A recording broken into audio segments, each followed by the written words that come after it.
বালুরঘাট বেতার কেন্দ্র থেকে ঐতিহাসিক ঘোষণা আমাদের নিজের কানে শুনেছি। একটি, দুই, তিনটি ঘোষণা দিয়েছিলেন। একবার ওনাকে প্রফেশনাল হেডও করেছিলেন, রাষ্ট্রের প্রধান ঘোষণা দিয়েছিলেন।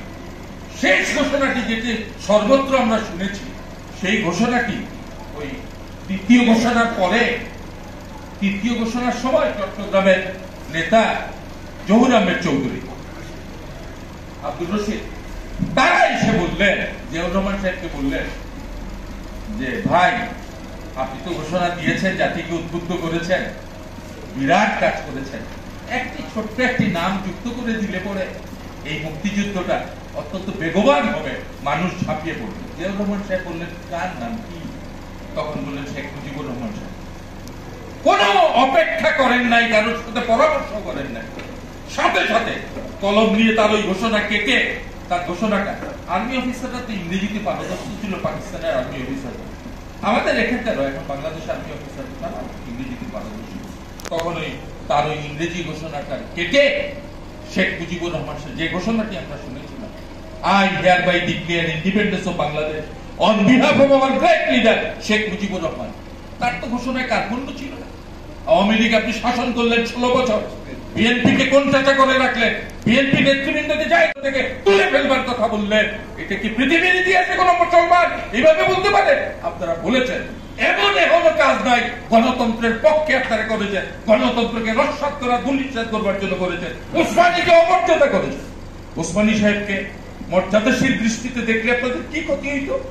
এই উসমানী সাহেব বারবার জেগে উঠেছেন ক্রাইসিসের সময়, 71-এ জেগে উঠেছেন, 75-এ জেগে উঠেছেন, 78-এ জিয়ার বিরুদ্ধে রাষ্ট্রপতি নির্বাচনে অংশগ্রহণ করে দেশকে একটা স্থিতিশীলতার দিকে নিয়ে গিয়েছেন। আমরা তাকে স্মরণ করতে পারি না। হতভাগা জাতি তার সন্তানদেরকে মর্যাদা দিতে পারে না, সম্মান দিতে পারে না। আপনি 16 বছর তাকে সম্মান দেন নাই, আপনার মন্ত্রী মিনিস্টাররা তার অনুষ্ঠানে যায় নাই। পরিণতি কি হয়েছে? আপনার অস্তিত্ব, আপনার দল, আপনার রাজনীতি বাংলাদেশে আছে এখন নাই। কেউ আওয়ামী লীগের কথা বলতে পারে না, কেউ কাউকে কিছু না বললেও তার নিজের আত্মসংকোচে, আত্মদহনে সে কিছু বলতে পারে না। এখন আওয়ামী লীগ নাই। বিক্ষিপ্ত ভাবে দুই একটি মিছিল করে আওয়ামী লীগ প্রতিষ্ঠা করা যাবে না। প্রকাশ্যভাবে গণহত্যা, প্রকাশ্যভাবে 16 বছরের মানুষকে নির্যাতন, হত্যা, গুম, বাংলাদেশকে একেবারে তলানিবিহীন ঝুড়িতে পরিণত করা, বাংলাদেশকে ধ্বংস করার জন্য প্রকাশ্যভাবে ক্ষমা না চাইলে পরে আমার মনে হয় না এই দেশের মানুষ তাকে ক্ষমা করবে।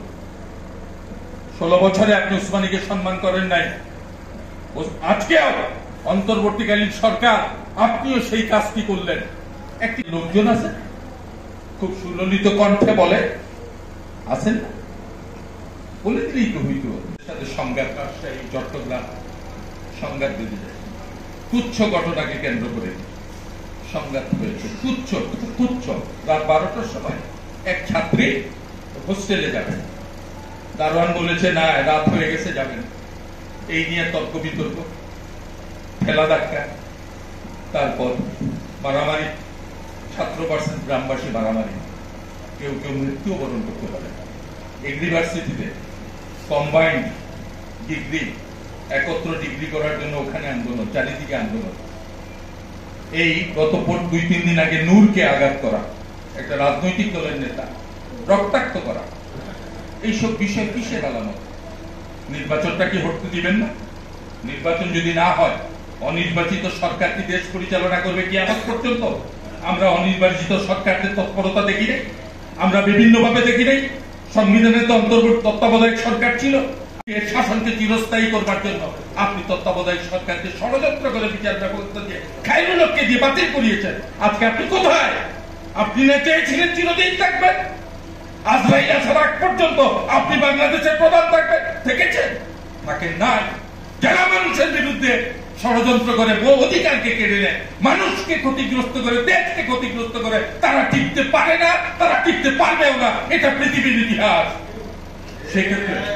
সেক্ষেত্রে আমার এই ক্ষুদ্র মানুষের কথা, আজকে এই মফস্বল সাংবাদিক অ্যাসোসিয়েশন যে ঐতিহাসিক কাজটা করেছেন, আল্লাহ তাআলার পক্ষ থেকে আপনারা সওয়াব পাবেন। একটা মজলুম মানুষ কবরে শুয়ে আছে, তার কথা বলার কেউ নাই, যে মানুষটি বাংলাদেশের পতাকা উড্ডীন করবার জন্য জীবনকে বিসর্জন দিয়েছে, যে মানুষটি কখনো কোনো আত্মসমর্পণ করে নাই, কারো কাছে মাথা নত করে নাই আল্লাহ ছাড়া, যে মানুষটিকে লন্ডন থেকে গার্ড অফ অনার দিয়ে ব্রিটিশরা বাংলাদেশে পাঠিয়েছিল, আমরা তাকে গার্ড অফ অনার দিতে পারি নাই।